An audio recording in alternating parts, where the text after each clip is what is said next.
एक दिन एक राजा ने राज पंडित को बुलाया और उसे बहुत शक्ति से आदेश दिया कि राजा परीक्षित ने सुखदेव जी से भागवत कथा सुनकर मोक्ष प्राप्त किया था। उन्हें केवल 7 दिन लगे। मैं भी आपको मुझे सभी बंधनों से मुक्त कराने के लिए 1 महीने का समय दे रहा हूँ कि आप भी मुझे वह ज्ञान दो जिसे मैं मोक्ष प्राप्त कर सकूँ।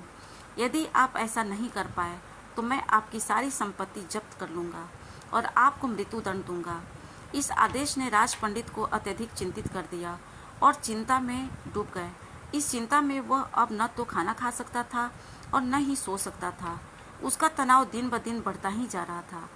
एक दिन संजोग से जब वह अपने परिवार के साथ भोजन कर रहा था तो उसका बेटा, जो आमतौर पर अपना भोजन अलग से करता था और जो अपने पिता से यदा कदा ही मिलता था, एक दिन बेटे ने गौर किया कि उसके पिता बहुत उदास दिख रहे थे।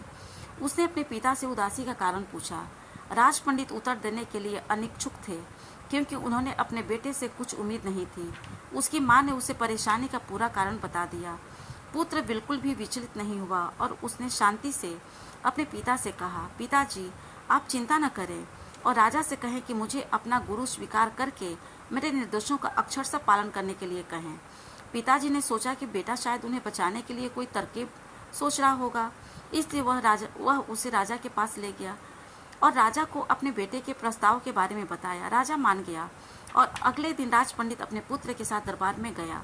सभी बंधनों से मुक्त होने के लिए राजा ने राज पंडित के पुत्र को अपने गुरु के रूप में स्वीकार किया और निर्दोषों की प्रतीक्षा में उसके चरणों में बैठ गया।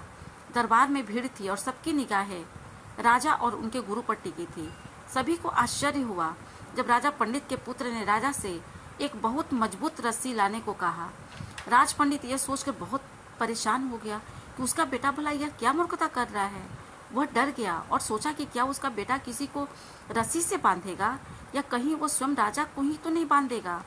तभी पुत्र ने आज्ञा दी, राजा को उस खंबे से बांध दिया जाए।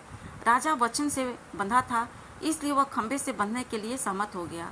इसके बाद पुत्र ने अपने पिता को दूसरे खंबे से बांधने का आदेश दिया तो अब स्वयं राज पंडित भी बंधा हुआ था। अब तो राज पंडित बहुत उत्तेजित हो गया।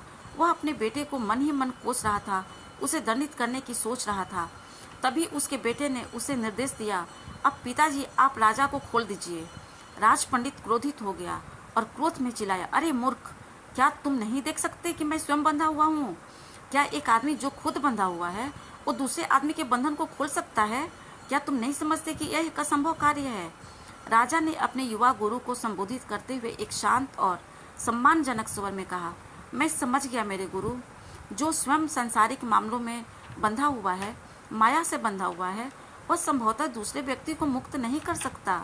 जो संसार का त्याग कर माया के संसार पर चले गए, जिन्होंने स्वतंत्रता प्राप्त कर ली, वही दूसरे मनुष्य को मुक्त कर सकते हैं, वही दूसरों को बंधनों को तोड़ सकते हैं।